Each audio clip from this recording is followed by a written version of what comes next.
recevoir maintenant deux intervenants.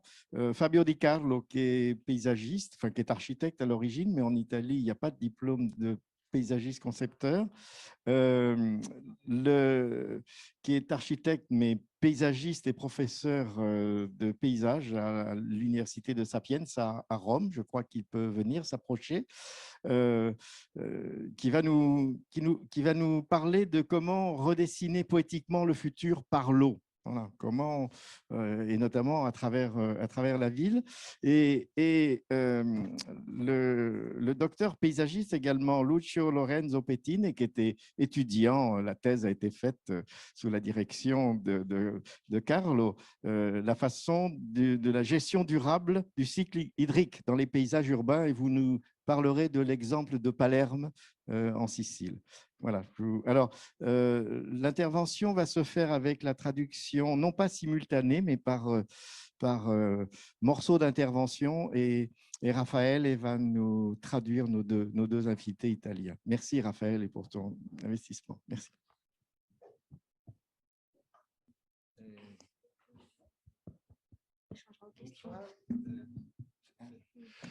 Bonsoir, merci de cette invitation. Merci aussi à Raphaël pour la gentile traduction des interventions que sarei in italiano. Dunque,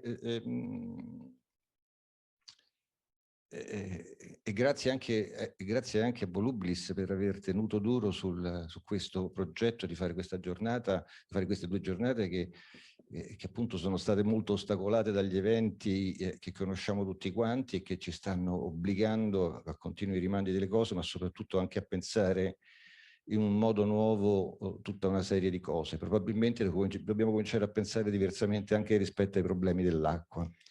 Merci beaucoup à Volubilis d'avoir maintenu ce rencontre malgré tous les problèmes de la situation internationale actuelle. Et cette situation si particulière nous oblige peut-être à penser aussi autrement l'eau.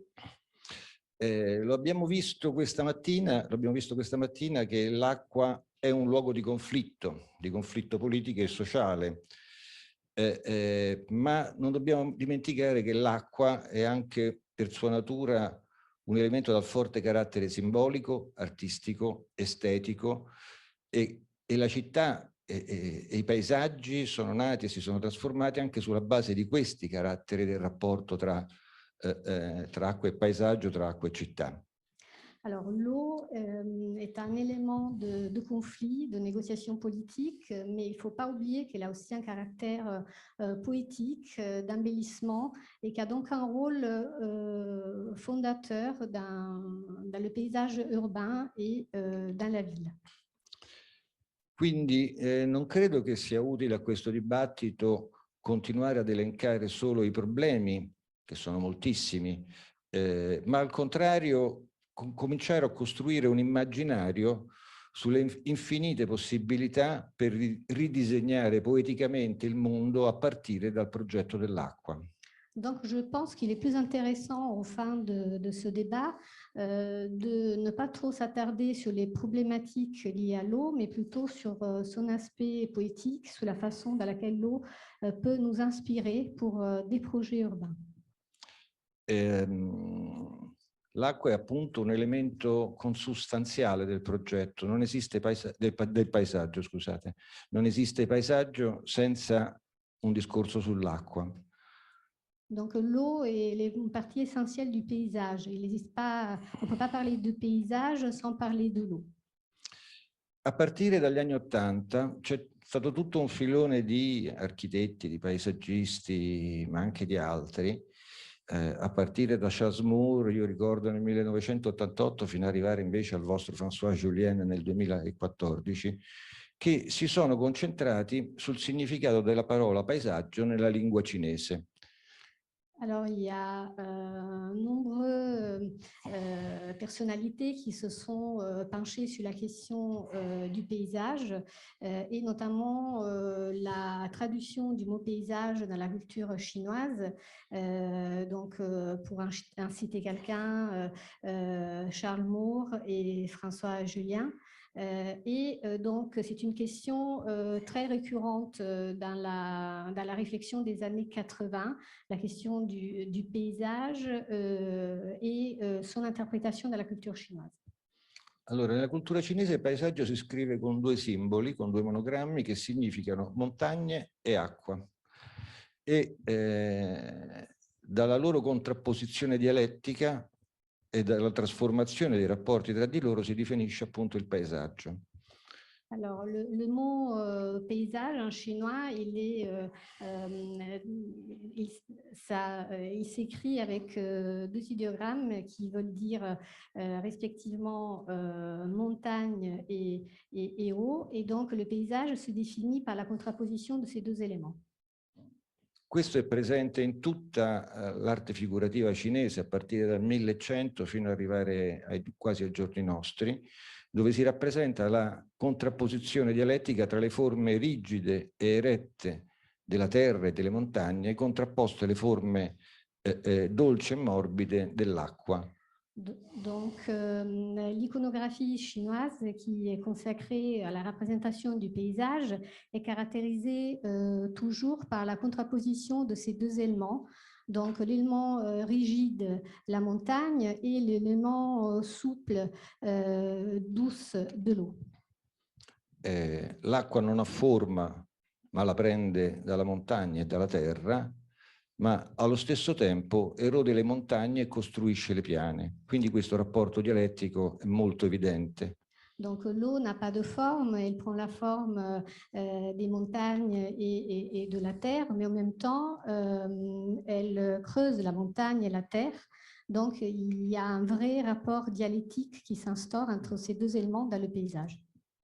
Questo i cinesi appunto lo conoscevano talmente tanto bene, lo avevano tanto chiaro, che le loro maggiori architetture del paesaggio si misuravano proprio su questo. Questo è l'antico palazzo d'estate, una cosa di circa 450 ettari, tutto basato sulla contrapposizione tra pieno e vuoto, dove il pieno è la terra e il vuoto è l'acqua.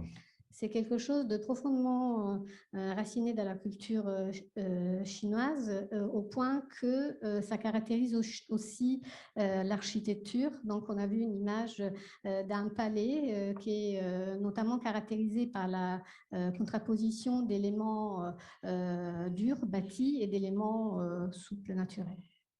Tra le molte riflessioni che fa Charles Moore in questo libro, che si chiama La poetica dei giardini, The Poetic of Gardens, mi piace molto ricordare la riflessione su Villa Lante a Bagnaia, dove lui parla del sistema di fontane di Villa Lante come il pellegrinaggio dell'acqua, ovvero sia come la nascita dell'acqua dalla sorgente e le sue trasformazioni nel territorio, prendendone le forme. Alors, dans son livre, Charles Moore parle notamment d'un cas particulier, donc de l'eau à Bagnaia, qui est une métaphore du parcours naturel depuis la source jusqu'au lac et à la mer. Un secondo contributo piuttosto interessante su questo discorso della dialettica tra terra e acqua e sul paesaggio come opposti, come relazioni tra opposti, ce lo dà il vostro appunto filosofo e sinologo François Julien, che ha scritto molto sulla Cina, ha scritto molto anche sul paesaggio e sui rapporti tra la cultura del paesaggio in Oriente e Occidente. Alors, une autre contribution qui reprend cet aspect de contraposition d'éléments dans le cadre du paysage est donnée par François Julien, qui reprend cette réflexion et l'élargit au paysage, qui est conçu comme une couple d'opposés. François Julien ci dice: il paesaggio non è più pensato come una porzione di paese offerto alla vista di un osservatore, ma come correlazione tra opposti, le montagne e le acque, l'opaco e il trasparente, il massivo e lo sparso, lo stabile e il fluido, che si mescolano e si valorizzano a vicenda. Alors, un passage de ce livre explique que le paysage ne peut pas être pensé comme une partie de pays proposés à la vue de la part de l'observateur, mais il doit être compris comme une corrélation entre opposés. Donc, les montagnes et l'eau, l'opaque et le transparent, le concentré et l'éparpillé, le stable et le fluide. Et donc, ces éléments se mélangent et se valorisent mutuellement. Questo forse ci permette anche di razionalizzare questa doppia postura, questo doppio sentimento che noi abbiamo quando parliamo di acqua. Donc, ça nous aide peut-être à comprendre la double attitude qu'on peut avoir quand on parle de l'eau. E appunto creando quasi delle altre coppie che potrebbero essere moltissime.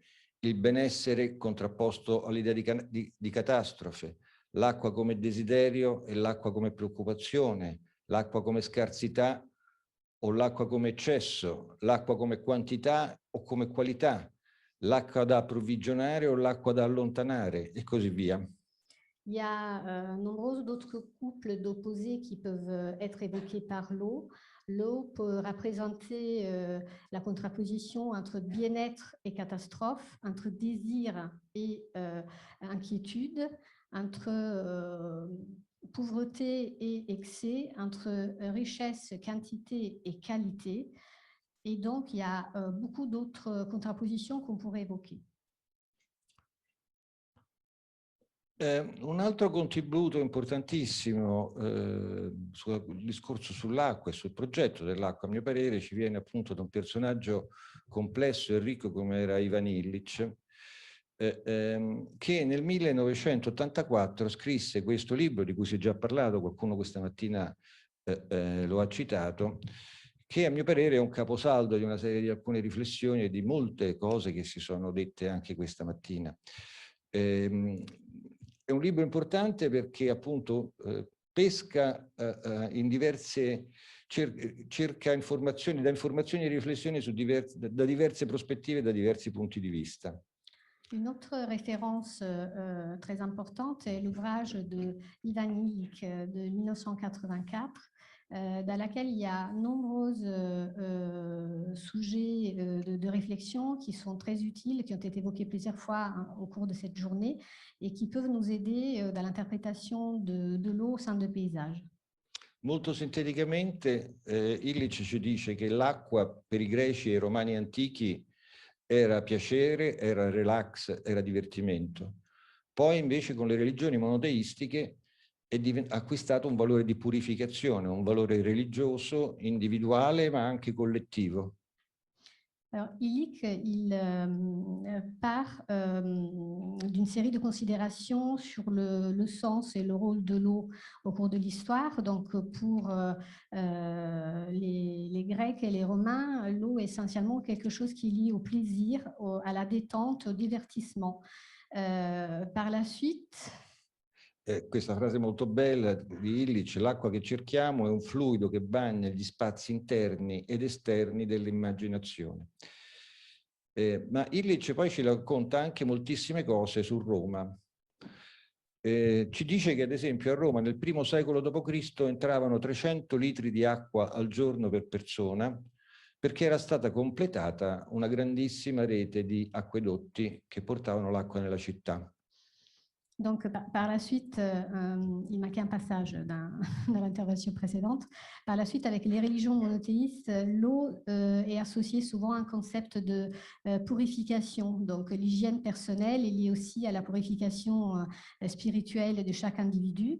Mais dans le texte de Illich, il y a aussi beaucoup d'informations sur la gestion de l'eau dans la ville de Rome. Et il nous explique que dans le 1er siècle après Jésus-Christ, à Rome, rentrait chaque jour plus de 300 litres d'eau par personne. Questo appunto era il sistema di acquedotti completato nel I secolo, a sinistra. A destra invece vedete la situazione nel Medioevo, dove questi acquedotti furono distrutti.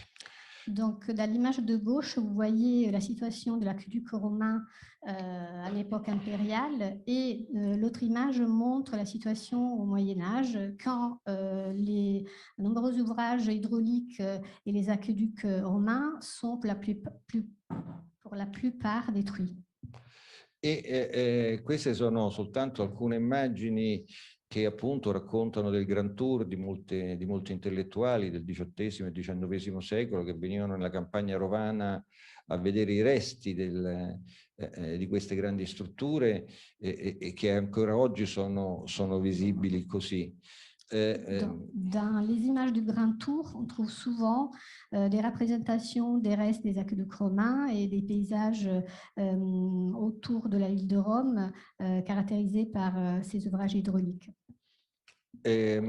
Ma nel XV secolo, dal XV al XVII secolo, potremmo dire c'è il Rinascimento, c'è il Barocco, e la città rinasce attraverso due cose, proprio secondo Illich, attraverso l'invenzione del progetto urbano e attraverso la ricostruzione del sistema dell'acqua. Au fur du temps et à travers les siècles, pendant la Renaissance, on a une transformation de la ville et aussi de la gestion de l'eau. E Roma si riempie di fontane, di nuovo. Ogni nuovo acquedotto ha una mostra dell'acqua, ovvero mostra come luogo dove l'acqua si mette in mostra e diventa visibile alla città. La ville se remplit à nouveau de fontaines et l'eau est aussi quelque chose qui est montré, exposé, présenté aux yeux de tout le monde à travers les fontaines. Molte fontane vengono fatte dai più grandi artisti di quel periodo e c'è anche una sorta di competizione tra le famiglie nobili ad avere i più grandi giardini e le fontane più importanti. Ces fontaines sont confiées aux grands artistes de l'époque. Il y a une sorte de compétition entre les grandes familles pour avoir le plus beau jardin orné des plus belles fontaines. Ma c'è anche una nuova legge che viene introdotta che è di carattere sociale, forse la prima legge sociale sull'acqua. Mais à la même période, on enregistre aussi la première loi sur l'eau qui a un intérêt social. Tutti i nobili che vogliono avere l'acqua nel loro palazzo debbono costruire una piccola fontana pubblica a ridosso del palazzo o in prossimità di questo. Il s'agit d'une obligation pour les nobles qui souhaitent avoir de l'eau dans leur palais. Ils doivent s'engager à construire aussi des fontaines publiques. Da qui la tradizione che ancora oggi vede Roma come una città che ha moltissimi punti appunto di distribuzione di acqua pubblica. C'est d'ici qui vient donc l'image de la Rome actuelle aussi, dans laquelle il y a nombreux points d'eau publics.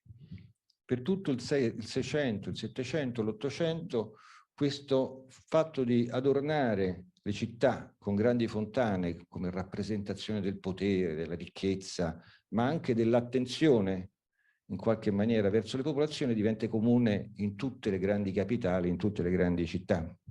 Donc, au cours du XVIIe, XVIIIe et XIXe siècle, cette attention à l'eau commence à se diffuser dans toutes les capitales européennes.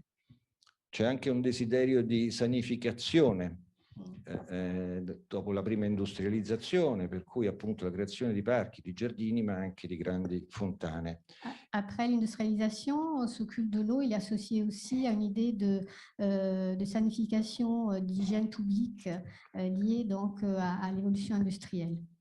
E piano piano, diciamo, le città, l'immaginario che si costruisce delle città è anche legato alle proprie fontane, no? Cioè Roma, ad esempio, ha Fontana de Trevi che è rappresentata in un'infinità di film dal dopoguerra a oggi, appunto Federico Fellini e Totò, come vedete in questo caso. Aux fontaines s'associe aussi l'image des villes. En fait, elles deviennent emblématiques des images représentatives des grandes villes européennes. Il suffit de penser à Fontana di Trevi pour la ville de Rome, qui est devenue aussi connue aussi grâce à des films comme celui de Fellini. Però vedo che sto finendo il mio tempo, quindi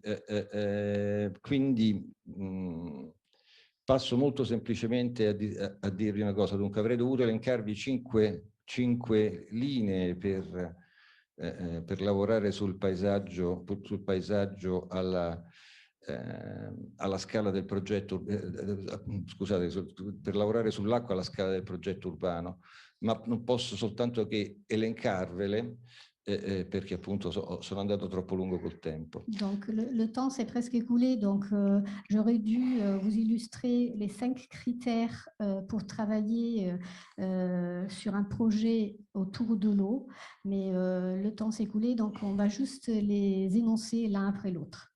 La prima appunto è che le fontane continuano, il progetto dell'acqua continua ad essere una forma di rappresentazione del potere politico all'interno delle società. Le premier concept à retenir, c'est que l'eau continue à être un élément de représentation du pouvoir à l'intérieur des villes. La seconda è ricordarci che l'acqua ha una grande capacità di trasfigurare lo spazio, di cambiare di aspetto, di cambiare la percezione dei luoghi. Le deuxième, c'est que l'eau a la caractéristique, la capacité de changer l'aspect des lieux qui sont investis par l'eau. La terza è che è il problema dell'acqua e dell'ambiente, di cui però ci parlerà molto meglio Lucio con la sua presentazione, che appunto ha questo come elemento centrale.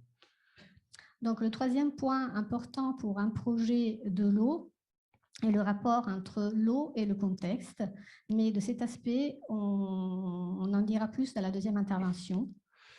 La quarta è la capacità tecnica e il know-how tecnico che richiede lavorare sull'acqua, che è un altro elemento assolutamente importante e quindi ci porta all'innovazione tecnologica all'interno del progetto. Le quatrième élément est l'aspect technique, c'est-à-dire les capacités de gérer, d'amener, de faire circuler l'eau dans le cadre d'un projet. E la quinta, infine, è un ritorno verso un discorso dell'approccio al progetto dell'acqua attraverso un approccio orientato verso l'arte. Le cinquième point est un approche à l'eau qui s'oriente vers l'art. Credo che se continuiamo a parlare di acqua solo come problema oppure solo come discorso dell'ingegneria idraulica, perdiamo una grande opportunità. Si on continue à parler de l'eau uniquement comme un problème, comme une ressource en disparition, comme un problème d'ingénierie hydraulique, on rate beaucoup, on rate la dimension poétique de l'eau. Ovvero perdiamo la possibilità di una ricostruzione poetica del paesaggio attraverso l'acqua, che è importante anche per ricostruire le relazioni tra società e paesaggio. On perd donc la possibilité d'une reconstruction du paysage en termes poétiques et donc de reconstituer les liens entre... E quindi appunto vi ringrazio e vi saluto sperando che appunto che il progetto dell'acqua possa essere un progetto che rimette insieme tutte le parti del mondo. Grazie. Et donc, le souhait est que l'eau puisse réunir tout le monde dans des projets collectifs.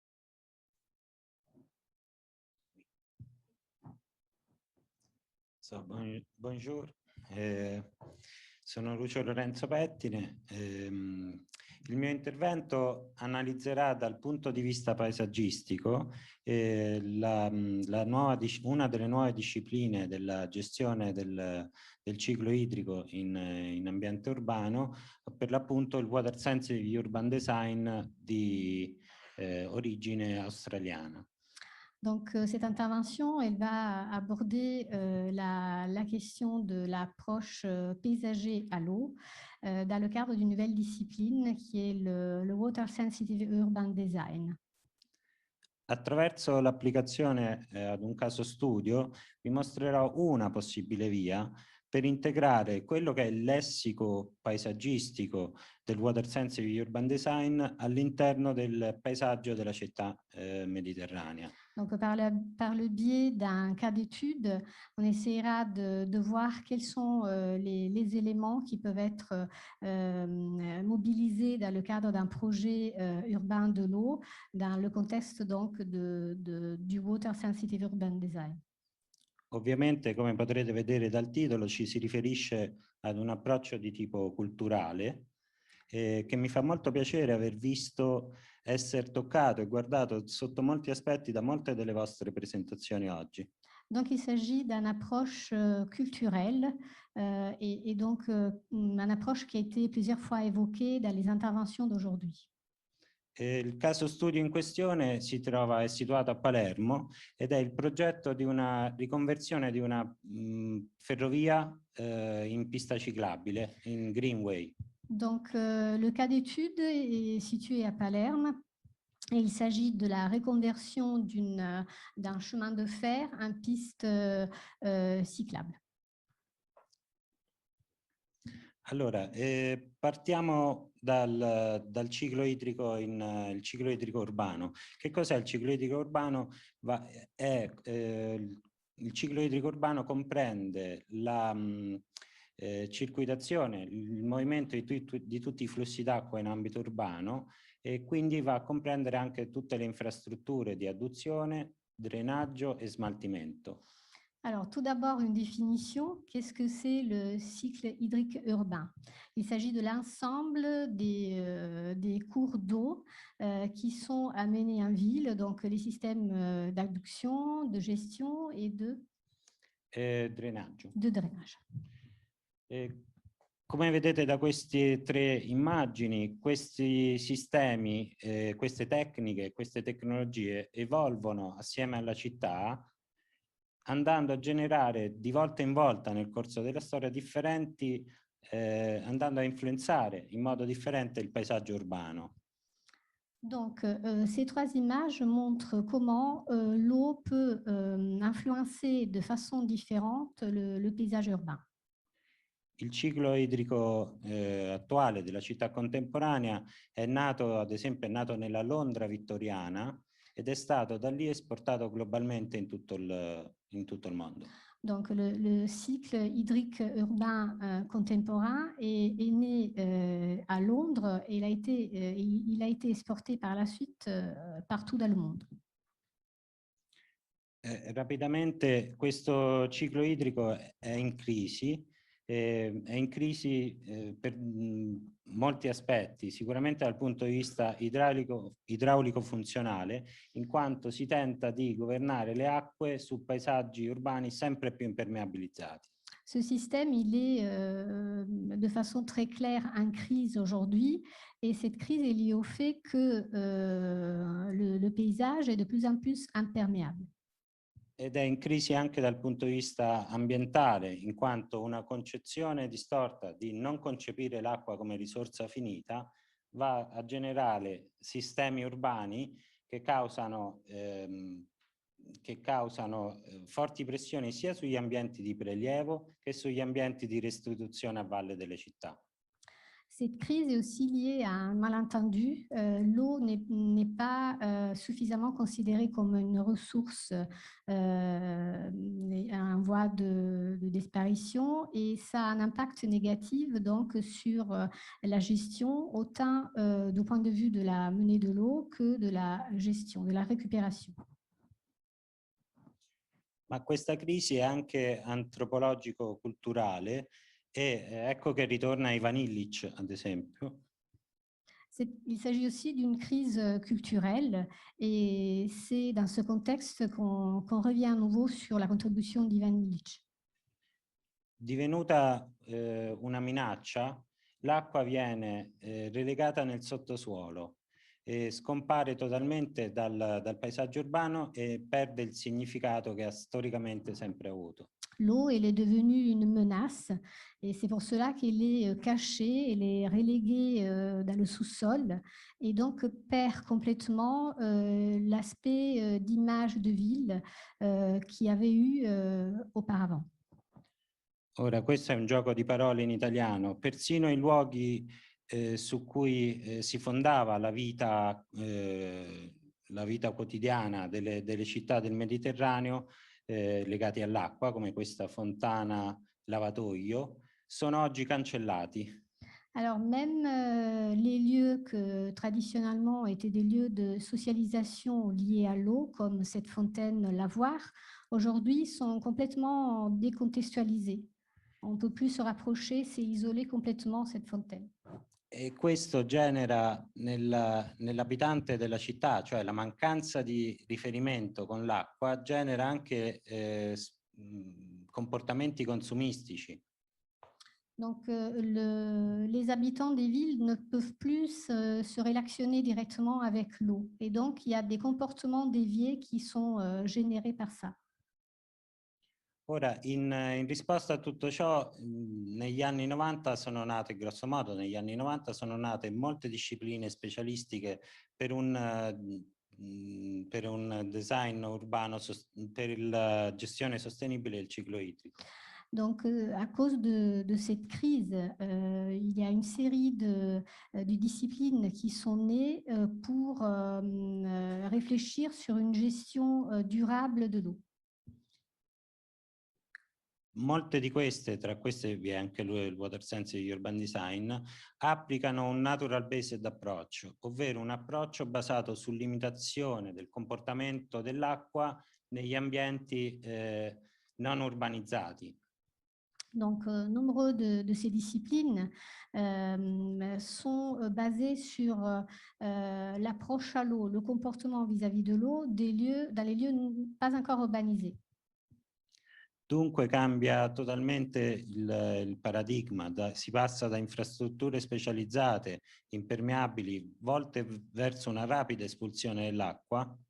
Donc, les paramètres changent complètement. On passe d'infrastructures complètement étanches dans lesquelles l'eau disparaît à d'autres dispositifs dans lesquels l'eau est visible.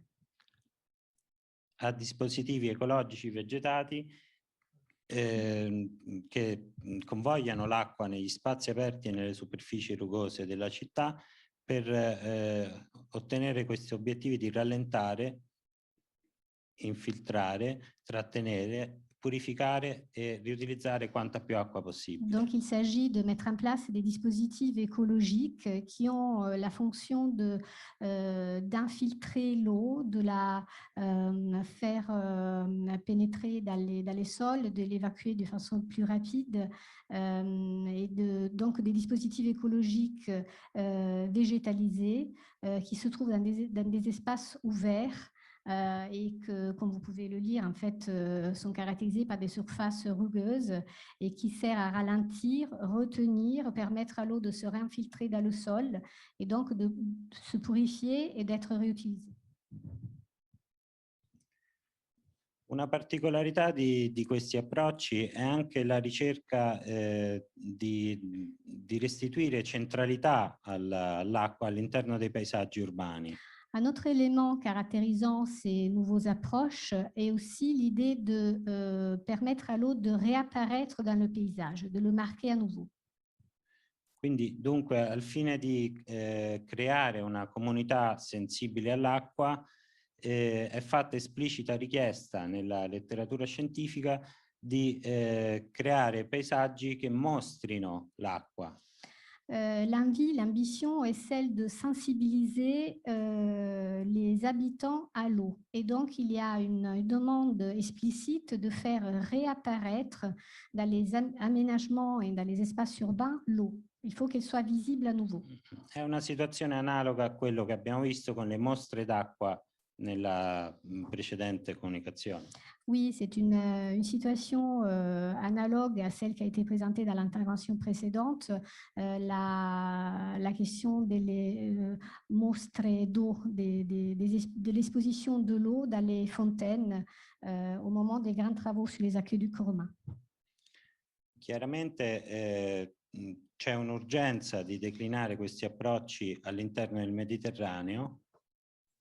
Il y a une réelle urgence d'utiliser ces nouveaux approches à l'intérieur du bassin méditerranéen.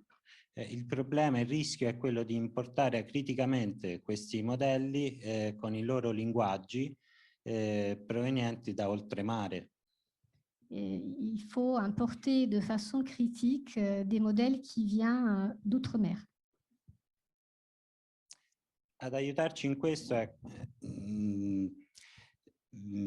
ci possono correre in aiuto in questo proprio le nostre civiltà idrauliche mediterranee.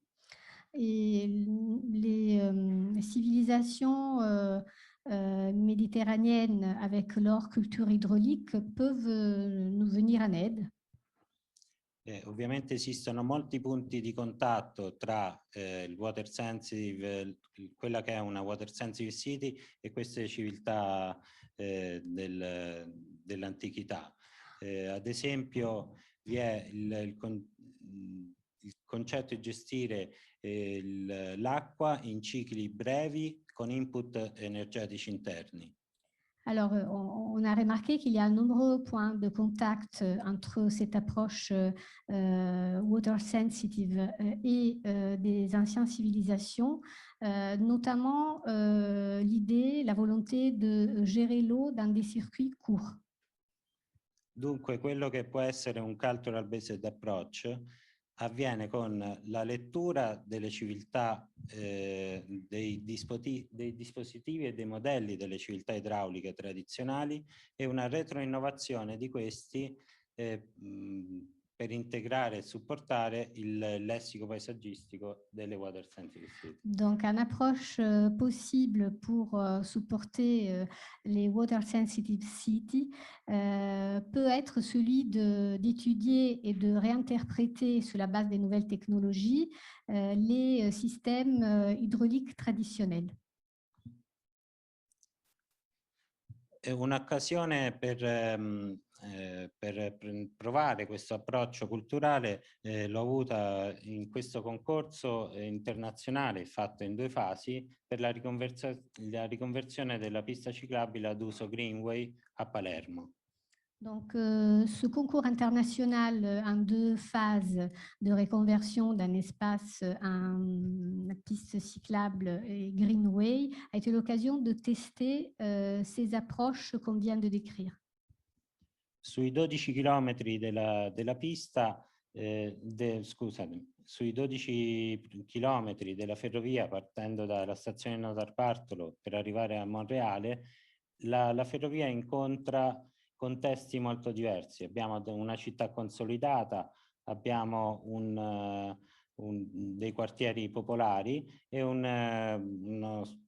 ambito paesaggistico rurale collinare. Il s'agit d'un tronçon de 12 km de chemin de fer qui traverse des contextes paysagers très différents. On passe à travers des villes très denses, mais aussi à travers des paysages plus naturels et moins denses. Dal punto di vista idraulico, invece, facendo il percorso inverso, la situazione è molto complicata.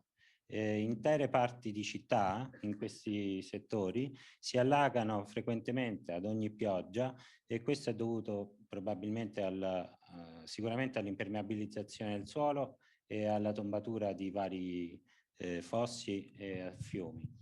Ce projet présente des difficultés liées à la gestion de l'eau très compliquées qui sont liées sûrement à l'imperméabilisation des sols parce que nombreuses parties de ce long trajet sont complètement inondées en période de pluie. Analogamente, le comunità che gestiscono i parchi, che è una pratica molto diffusa a Palermo, lamentano l'assenza d'acqua per irrigare le aree verdi. En parallèle de ça, il y a une plante généralisée à toutes les communes qui longent ce parcours, d'une pénurie d'eau et surtout une réelle problématique à irriguer les champs. Ora, il tema, cioè la retroinnovazione in ottica di Water Sensitive Urban Design è stata da subito una delle idee concettuali alla base del progetto. Donc, depuis le début de la réflexion sur ce projet, il y a eu une volonté de faire appel à une réinterprétation, une rénovation technologique des solutions traditionnelles. Il nome stesso del progetto Saia d'Oro è derivato dalla rivisitazione di questo che è una canaletta, un elemento di trasporto dell'acqua verso un elemento di trasporto dell'acqua per l'irrigazione tipica. Donc le nom même qui a été choisi pour désigner ce projet évoque cet aspect de réinvention de la culture traditionnelle, parce que le projet a été appelé Saia d'Oro et la saia est un petit canal d'irrigation traditionnel et typique de la région de Palerme. Che è tipica dello spazio idraulico arabo che gli arabi hanno dato come imprinting alla pianura intorno a Palermo. Il s'agit plus précisément d'un élément d'irrigation qui a été importé dans la région de Palerme par les Arabes. Et donc, ça fait partie d'un des éléments qui a emprunté, que les Arabes ont utilisé pour emprunter le territoire. Sono molte le analogie tra spazio idraulico e water sensitive city. Ad esempio abbiamo differenti tecnologie che concorrono a un migliore utilizzo possibile dell'acqua. Donc, dans le cadre de cette approche, l'un des éléments fondateurs est la possibilité d'avoir une approche durable vis-à-vis des problématiques de l'eau. Inoltre viene collegato in un unico sistema tutte le diverse funzioni irrigue, energetiche, microclimatiche ed estetiche. Donc ce projet relie dans un système unique toutes les problématiques liées à l'eau, donc l'approvisionnement, la gestion et l'évacuation. La pianura intorno a Palermo in questo periodo viene chiamata Conca d'Oro e questa sequenza di elementi dalla città inizia ad arrivare fino al centro, dalla campagna arriva fino al centro della città storica. Donc la plaine autour de Palerme s'appelle Conca d'Oro et est marquée par ces éléments que vous voyez dans les images et qui marquent le territoire rural jusqu'à sa conjonction avec les limites de la partie urbanisée. Poi la storia travagliata di Palermo ha fatto sì che con il sacco della Conca d'Oro la città è cresciuta e ha inglobato e lasciato al suo interno parti di questi antichi manufatti. À la suite de l'expansion urbaine, la ville a englobé partie de ce paysage et donc encore aujourd'hui on a certains éléments qui restent émergents dans le tissu urbain. Dunque, alla luce di tutto questo, quella che sarebbe dovuta essere una pista ciclabile è diventato un sistema complesso di infrastrutture che si sovrappongono. Donc, au projet d'origine d'aménager une piste cyclable, c'est enrichi d'autres éléments. Donc, c'est devenu l'occasion de créer un système de gestion de l'eau durable. Abbiamo un sistema di infrastruttura di mobilità lenta, ovviamente, a cui si sovrappone un sistema ambientale in cui l'acqua assume un ruolo centrale. Donc, il s'agit de tout un ensemble d'infrastructures, d'un système d'infrastructures qui sont liées à la gestion de l'eau. Il tracciato di questa pista viene concepito come una spugna che deve assorbire l'acqua e trasportarla verso le aree verdi, dove avviene la laminazione, l'infiltrazione e talvolta anche il riciclo. Donc, cette piste, ce trajet, il est conçu comme une éponge. Donc, il a le rôle d'absorber l'eau, de la drainer, de la diffuser dans le territoire et de faire en sorte que ça infiltre à nouveau dans le terrain. Inoltre, tralascio l'infrastruttura sociale, inoltre si aggiunge anche un'infrastruttura di tipo culturale che praticamente prevede la realizzazione di svariati punti di lettura del paesaggio. Donc, il y a d'autres infrastructures qui se relient à ce projet. Donc, il y a les infrastructures hydrauliques dont on vient de parler, mais il y a aussi des infrastructures sociales et culturelles qui ont été greffées sur ce projet. Et notamment, les infrastructures culturelles sont représentées par des points d'observation dans lesquels on peut avoir une vision, une lecture du paysage des alentours. Interpretazione. Oui, on peut interpréter le paysage. Questi sono sulla storia, sulla presenza o meno di questi manufatti, raccontano vicende legate alla mafia o altre cose, ma sono soprattutto anche sull'acqua. C'est l'occasion donc de présenter, de faire découvrir au grand public les différents aménagements qu'on a vus traditionnels qui marquent de façon très caractéristique ce territoire, mais aussi de parler de l'histoire de ces lieux, de ce territoire, de problématiques liées à la mafia et à l'évolution de cette région. Ma sono anche e soprattutto sull'acqua e sul raccontare i processi relativi alla sostenibilità. Bien évidemment, le sujet principal reste l'eau, donc tous les aménagements liés à l'eau et son rôle dans le paysage. Molto probabilmente ora noi siamo nella fase esecutiva di questo progetto, siamo in trattativa con l'Accademia delle Belle Arti per capire che forma possono avere questi dispositivi di lettura. Donc le projet il est passé actuellement dans la phase d'exécution et donc il est en dialogue avec l'Académie des Beaux-Arts pour voir quelle forme ces différents aménagements peuvent avoir, comment ils peuvent être dessinés dans le paysage existant. Dunque, sostanzialmente questo progetto della SAIA applica un approccio culturale, l'approccio culturale relativo a questo progetto viene applicato sostanzialmente attraverso questo elemento chiamato Saia d'oro.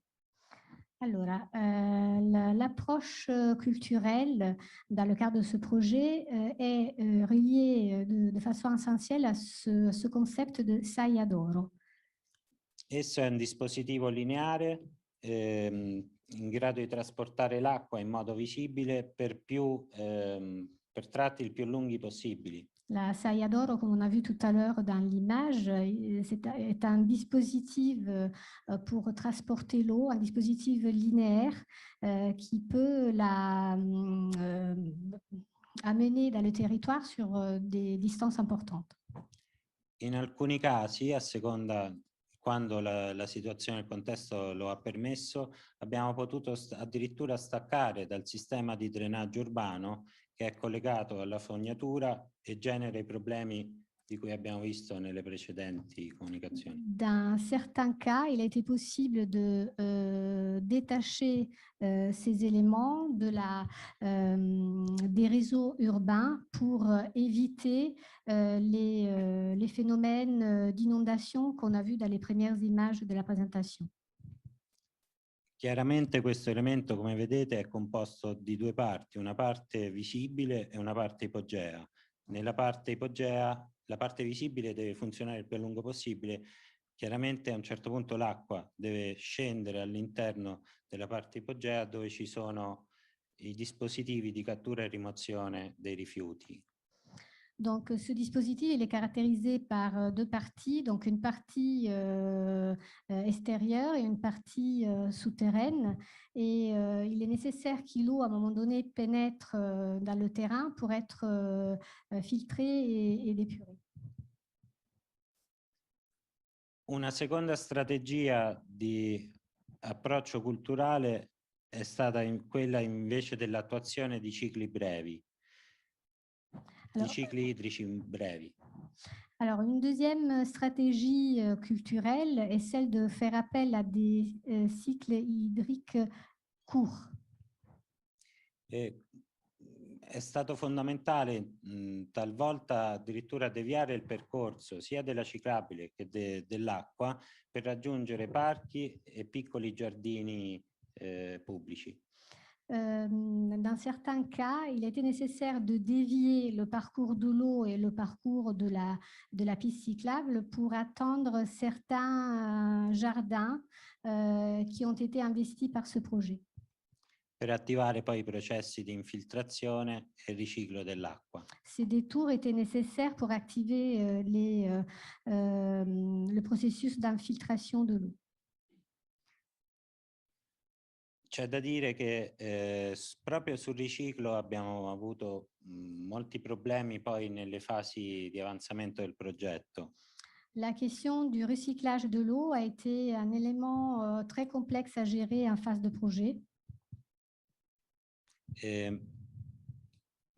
Mentre il terzo dispositivo, il terzo elemento che fa capo all'approccio culturale è sicuramente la landscape literacy, questa collezione di punti di lettura. Le troisième élément fondateur de ce projet est encore une fois une approche culturelle et qui est donc la possibilité d'avoir cette série de points de lecture et d'interprétation du paysage et de l'eau.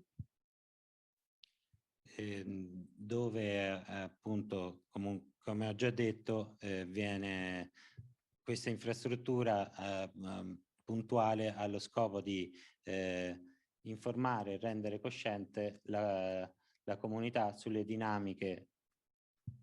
Ces infrastructures ponctuelles ont le rôle d'informer les visiteurs sur toutes les problématiques reliées à l'eau et toutes les problématiques de gestion de l'eau qui sont partie essentielle de ce projet.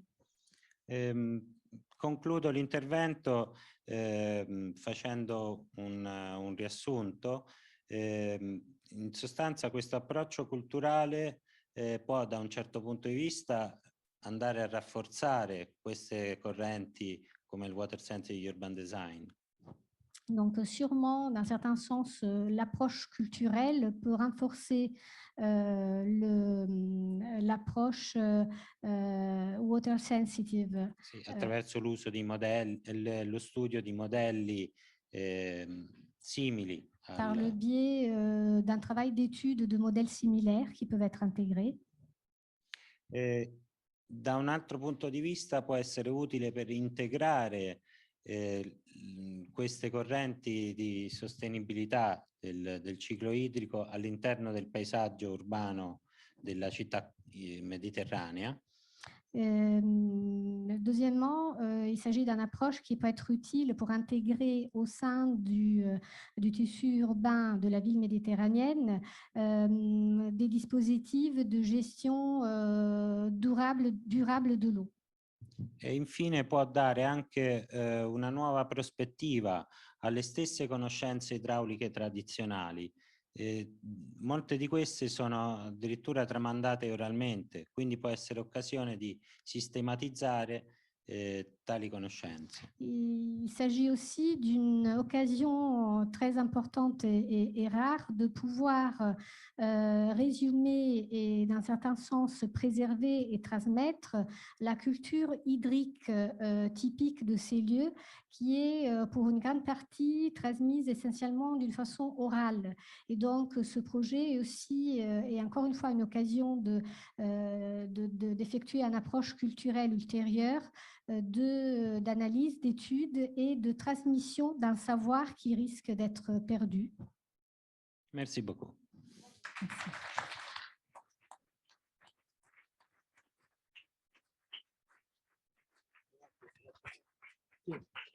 On a un temps de questions.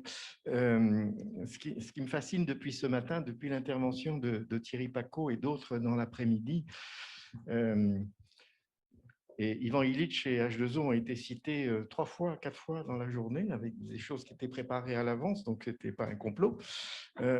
C'est que face à notre réaction moderne, occidentale, etc., d'apporter des réponses rapides, techniques, économiques à des questions de changement climatique, de rareté d'eau, de conflit de l'eau, etc., d'être ramené à la question essentielle, enfin je ne le dirai pas avec les mots philosophiques de Thierry ce matin, mais poétique, culturelle, s'inscrire dans l'histoire des lieux et tout ce qu'ils ont à nous enseigner sur le fait qu'il y a une réponse qui est liée à ce territoire-là et qui n'est pas une réponse transférable là-bas par nos logiciels merveilleux qui savent tout calculer. Hein, voilà. Non, c'est un autre positionnement face à cette question grave aujourd'hui, et l'intérêt méditerranéen aussi de s'instruire du Sud qui connaît les questions que nous abordons aujourd'hui et que nous découvrons plus au Nord. Voilà, toute cette qualité-là. Voilà, alors excusez-moi de cette petite ponctuation, mais ça me trouble de cette journée-là. Je ne connaissais pas tous vos contenus.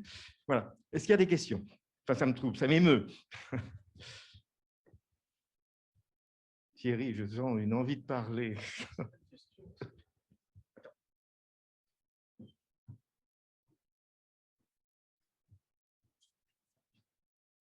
Comme toi, je suis tout à fait ravi et en même temps ému qu'on cite Ivan Illich, que j'ai eu la chance de très bien connaître et avec qui j'ai enseigné plusieurs reprises. J'étais son éditeur dès 1985 et j'ai préfacé les œuvres complètes chez Fayard à sa demande. C'était très aimable de sa part. Et je suis en train de terminer une biographie intellectuelle d'Ivan Illich qui sortira, c'est une page de pub, qui sortira à la découverte en octobre prochain pour les 20 ans de sa disparition. Il est mort le 2 décembre 2002, à 76 ans, à Brême, en Allemagne. Et un des personnages principaux, oui, de son H2O, c'est Halley, qui a découvert la circulation du sang. Et donc, au début du XVIIe siècle, c'est à ce moment-là qu'on a commencé à imaginer que si le sang irriguait le corps, l'eau devait irriguer la ville. Et donc, l'auteur français qui va travailler là-dessus sur l'embellissement des villes avec l'eau et le réseau des fontaines, etc., c'est un dénommé Path, P-A-T-E. Alors, c'est repris par Voltaire, enfin, je n'ai pas le temps de rentrer dans tous ces détails-là, mais donc c'est très important de voir qu'il y a une proximité entre l'approche anatomique du corps humain et puis l'approche sensible de la ville. Mais avec cette particularité, c'est qu'il y a un décalage. C'est que l'ensemble des villes qui se créent entre le début du XVIIe siècle et puis les années 1850 tournent le dos au lac, au fleuve, à la mer. Donc, il faut bien avoir ça en tête. C'est bien après que Genève regarde son lac, qu'Annecy regarde son lac, que Brest regarde la mer, etc., etc., que Londres regarde la Tamise. Paris est un cas un peu exceptionnel. Mais dans la plupart des cas, du reste, les paysagistes le savent, ils ont été sollicités dès les années 1985-90 dans le vaste mouvement de reconquête des fleuves, des rives, etc., avec généralement, là je retire le mot paysagiste parce que c'est l'ensemble de ceux qui vont y participer, qui vont faire preuve d'une très faible imagination, puisqu'ils vont reproduire à peu près les mêmes choses, c'est-à-dire des docks, des galeries marchandes, des bars branchés, etc., dans toutes les villes du monde. Donc on va effectivement avoir des quartiers de rivières ou de ports qui sont semblables. Alors, je voudrais faire une remarque de vocabulaire sur les deux exposés que j'ai beaucoup appréciés, mais qui montrent la difficulté, et là je félicite l'interprète, la difficulté de traduire.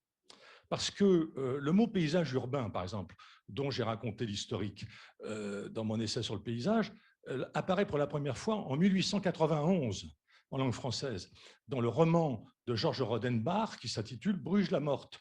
Bruges est une ville avec un canal, précisément.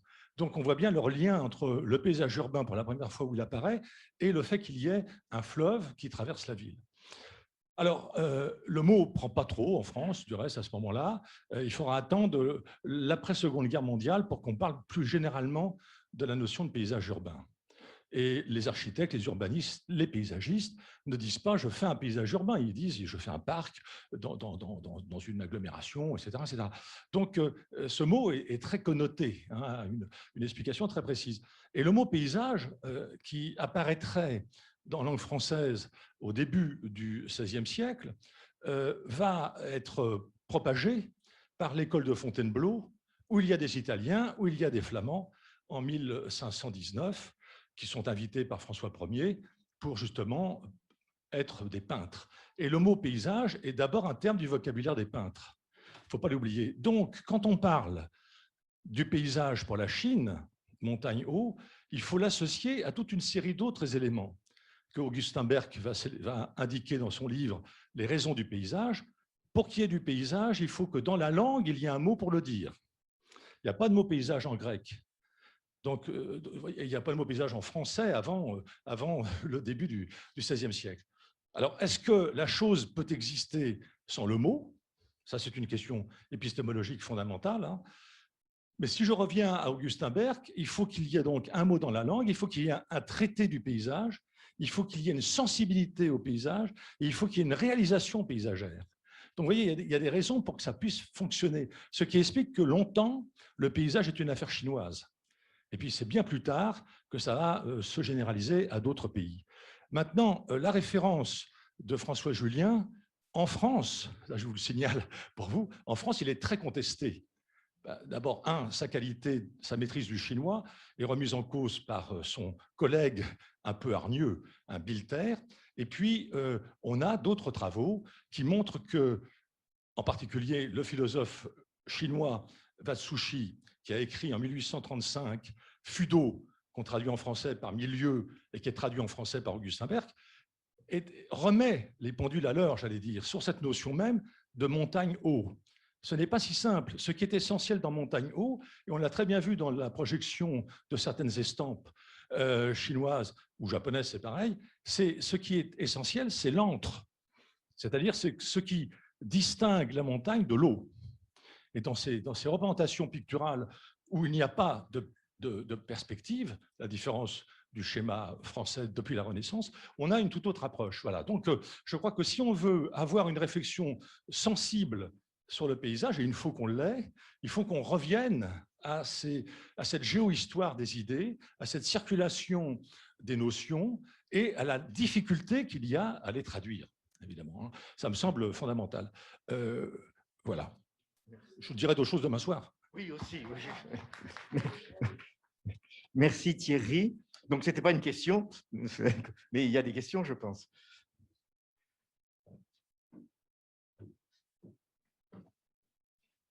Moi, j'en aurais une. Est-ce que, par rapport à l'exemple de Palerme, Gabriel est là pour le traduire éventuellement, est-ce qu'il y a une commande politique? Est-ce que ce travail, est-ce qu'en Italie,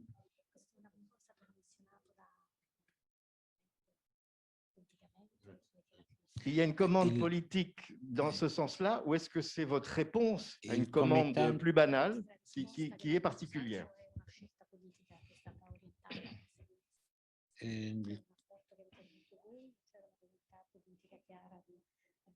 No. Allora, il committente è il comune di Palermo, che dovete sapere, la Sicilia è una regione a statuto speciale, per cui ottiene dei fondi per fare questo tipo di interventi. Donc la région Sicile, c'est une région qui a un statut spécial, donc elle reçoit des fonds pour promouvoir et réaliser des interventions, des projets qui sont orientés dans ce sens-là. Chiaramente non sono concordi, cioè non hanno mai espresso una volontà di agire in tal senso, e anzi il comune è quasi spaventato dall'agire con l'acqua in un modo differente da quello convenzionale. Mais ça n'empêche que la municipalité, qui pourtant a soutenu le projet, elle était dans un certain sens effrayée par ce nouveau approche qui n'était pas du tout habituelle. Sì, è quasi vittima di quella che può essere chiamata la dipendenza da percorso, ovvero continuare a perpetuare scelte che ormai è evidente non funzionino più sul tema dell'acqua, ad esempio. Oui, le territoire était presque condamné à réitérer un système, tout simplement parce qu'il était tellement enraciné que c'était plus simple de le reproduire de façon un peu acritique, même si il était clair qu'il n'y avait pas de bienfaits, mais plutôt des problématiques qui étaient engendrées par ce système. Donc, il y a eu une poussée dans une direction différente par le biais de ce projet. Inoltre dovete considerare che Palermo ha un contesto molto particolare e ad esempio le maggiori critiche che ci hanno rivolto sono sulla manutenzione di questi elementi che loro chiaramente vogliono ridurre al minimo, quindi nella fase successiva abbiamo dovuto fare molte rinunce. Et une autre problématique est liée au fait, à tout l'aspect qui concerne l'entretien des éléments fondateurs du projet, de ces infrastructures qui ont été créées, parce que cet entretien et cette gestion dans le temps demandent une manutention un entretien, pardon, qui était difficile à gérer. Et la demande a été celle de simplifier cette phase de gestion et d'entretien successive de façon à optimiser l'exploitation des lieux. Io tra l'altro credo di poter dare un'idea per Volubilis. Potrebbe essere un'idea interessante di fare un convegno proprio su come vengono recepite nel Mediterraneo questo tipo di approcci o in generale. Une idée pour un colloque futur de Volubilis pourrait être la question de la réception dans le bassin méditerranéen d'opérations qui vont dans ce sens-là, d'opérations de cette portée. Merci beaucoup. Je crois qu'on va retenir votre proposition. Tu voulais dire deux mots, Carlo? Rapidement. Oui, merci, Carlo, pardon. Mi spiace aver capito molto poco del lungo commento di prima del collega, però ho capito alcune cose. Purtroppo non sono in condizioni di dire quanto il pensiero di François Julien sia criticato o meno in questo paese. Alors, je voudrais faire une petite réponse à l'intervention tout à l'heure, même si je n'ai pas tout suivi et compris. Il est certain que je ne peux pas faire un bilan, avoir un regard critique sur la réception et les critiques qui sont faites en France vis-à-vis de Julien.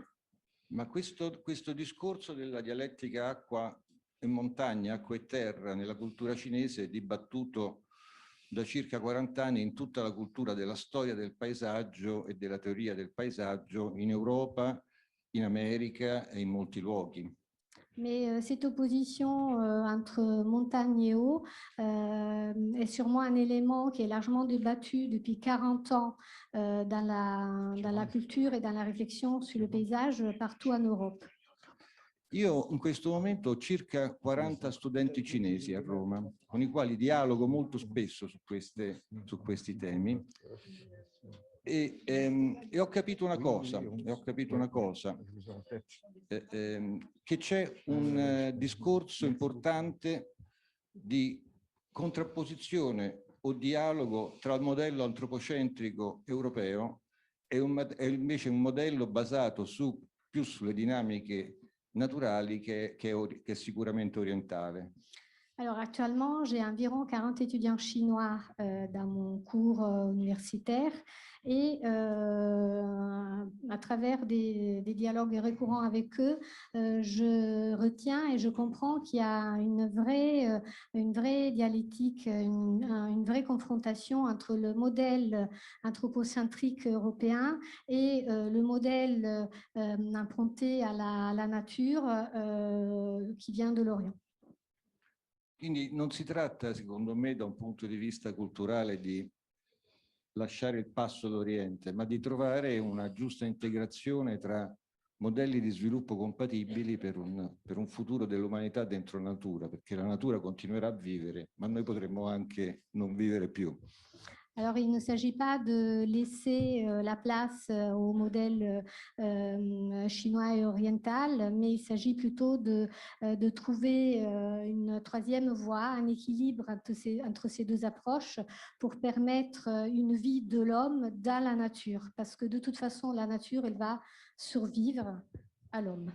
Merci beaucoup pour cet échange.